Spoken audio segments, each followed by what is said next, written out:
le rendez-vous des nouvelles technologies. Kintic. ah Maïté affaire bi doy na waar de. waaw xam nga àll ci Kintic nag comme ci nouvelle technologie la ñuy wax dañuy gëstuwaale tamit ci information yi nga xam te ne dañuy nekk en temps réel pour mën ko jox auditeurs yi ñu xam exactement fan la niveau technologie bi toll tey ak ci ban ampleur la nar a dem tamit et cetera donc tey ñu xam ne entre diggante Chine ak États-Unis fu mu toll nii maanaam dans le domaine commercial maanaam ci échanges commerciaux yi moom neexoowuñu du tout par rapport à voilà des choses qui ont été faites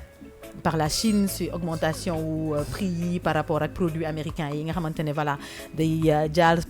ci échange internet bi nga xamante ne moom la ñuy def sur moteur de recherche bi nga xam ne mooy Google mu nekk problème boo xam ne ça fait maintenant 2 mois ñu ngi koy waxtaan entre ñoom am benn loi bi nga xamante ne Donald Trump teg na ko. génne na ko de voilà génne na ko voilà appliqué na ko pour que waa Chine génne moteur de recherche boobu noonu di Google ci seen produit yi boobu di Huawei. ngeen def leen espionné. waaw ne que c'est un moteur d'espionnage alors que ñëpp xam nañ ne chinois yi dañoo sadik. ñoo xarañ baal ma ci man ay sadik laa leen ñoom ils sont coupables la rek. ñoom vraiment à la vitesse de la lumière la ñuy demee ñoom bu nit ñi di demee ci 1 ñoom ñu ngi 1000. xam nga parce que vraiment yàlla nag dafa def ne dañoo yàgg xuus nag ba dem ba xam yoon bi naka la donc ñoom loolu attu la ci ñoom voilà donc c'est comme les Japonais qu'aujourd'hui c'est la puissance technique une des puissances techniques au monde boo Japonais yi ñëpp xam nañ ne côté technologie karang-karang moom voilà c'est les as bañ naka ba kuy jàng technologie dañ leen naan demal ci Japon nga jàngi ji foofu fa la ñuy defaree bateau yeeg fa la ñuy jàngee defar bateau fa la ñuy jàngee defar sous-marin fa la ñuy jàngee defar maanaam xeet daal mu extrême bu ne toutes les multinationales voilà musique Sony JVC voilà tout ça donc tout ça c'est voilà c'est des marques asiatiques donc les asiatiques sont des personnes qui sont très futées avec leur petite taille et tout mais Maïté dama bëgg a poser xam nga moteur de recherche mooy maanaam man su ma ubbee sama téléphone waaw damay dem Google parce que foofu laay demee internet voilà waaye léegi loolu suñ ko si dindee ma sama téléphone lu may jëriñal ban njëriñ nga may am xanaa ñu créé bu bees rek xaw ma nan lañ koy lijjantee ñu créé beneen moteur de recherche rek waaw ñu créé beneen moteur de recherche rek nag quoi qu'on dise nag États-Unis mooy la puissance mondiale waaw mais li ñu bëgg mooy am. waaw mais léegi su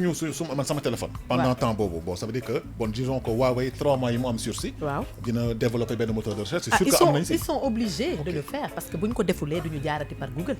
donc ça veut dire que toutes les personnes qui vont acheter un Huawei ne pourront plus entrer sur Internet à travers le moteur de recherche Google parce que tout simplement voilà dindi nañ ko. Il y a d'autres moteurs de recherche yu existé mais ñëpp xam nañ ni Google actuellement mooy number 1. donc que ce soit sur la recherche d'informations sur la fluidité des informations sur l'accès facile Google la donc tey yow bu ñu la privé de Google ça veut dire que tu es obligé de trouver quelque chose en contrepartie alors voilà ils sont en train de chercher peut-être la solution mais c'est pas dans leur intérêt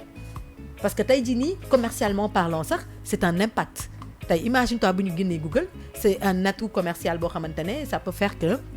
les gens n'achèteront plus les Huawei. waaw mais tamit waaye alors que Huawei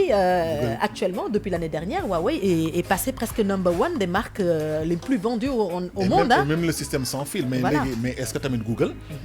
pertam tamit dina doy waar bu baax waaye Google dina am perte ci loolu mais peut-être que moom intérêt bi mu ci am ak peut-être li mu ciy gis président Trump kañ moo leen ko imposé Trump moom xam nga moom non mais man gis-gis bi ma ci am c'est-à-dire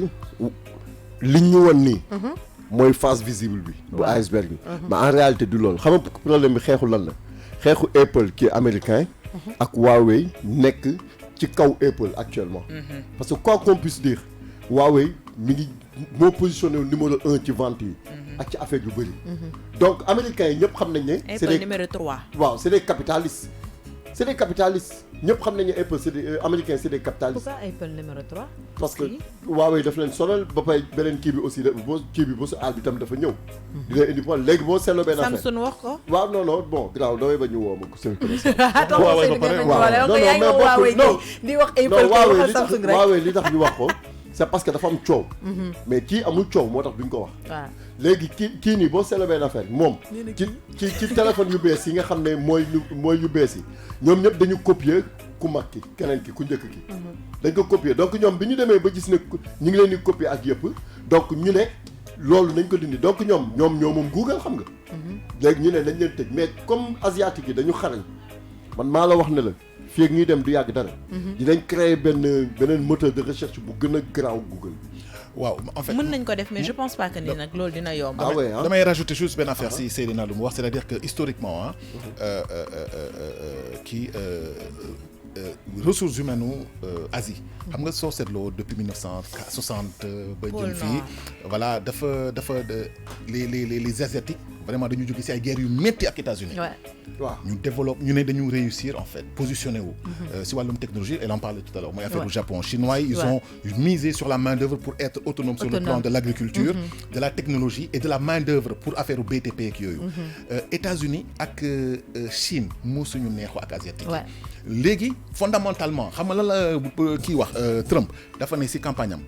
man américains yi laa bëgg seen produit ñu koy jaay américains yi base bi yëpp loolu moo tax depuis presque 1 an dafa surtaxé au niveau des douanes si je ne me trompe pas effectivement li doon jar Chine da ngay dem par exemple li ñu doon defaree États-Unis $10 soo demee Chine ñu defal la ko 50 cents wala $1 maanaam mooy 600 francs CFA problème boobu nañu amoon ba finalement main d'œuvre américaine bi dañu amoon chômage bu élevé mais fu mu ne ni moom affaire yi doxaat na c'est une bonne politique hein bah oui comme on dit tey c'est normal hein tout président qui vient dans un pays va voir le bas blesse où il se trouve pour essayer de relever ça donc tey moom li mu gis mooy il sait que économiquement parlant concernant le domaine de la technologie la Chine a pris le dessus sur les États-Unis les États-Unis ils payent extrêmement cher pour obtenir des produits yoo xam ne à la base c'est des produits lañ qui ont été peut-être fabriqués par les Chinois et qui ont été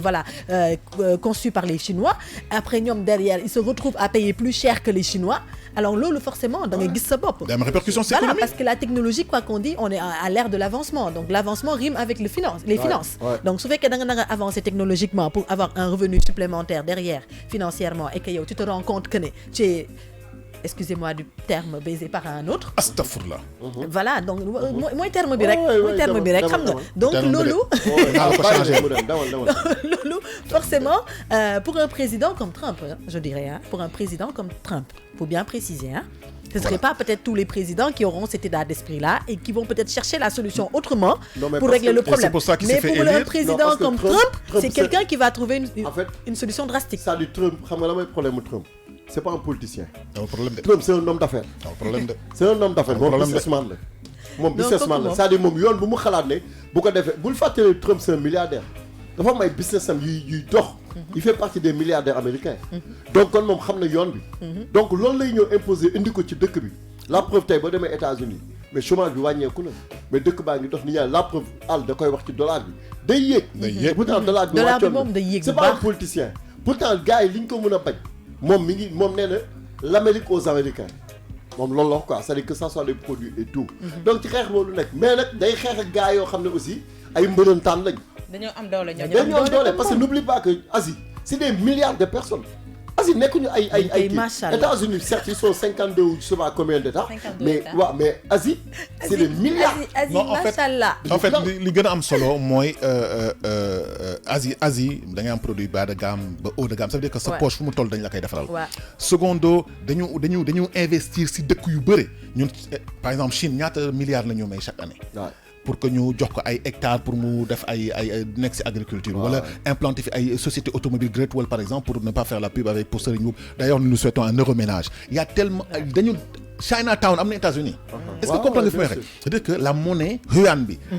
échanges commerciaux yooyu moo waraloon dépendance bi ñu amoon de la Chine moo tax ba États-Unis seen affaire yi rës par exemple Europe Union européenne gars yi jógee foofu dem ne mbay Chine société yu bëri tëj seen monnaie bi gën a forte mais fu mu ne nii moom.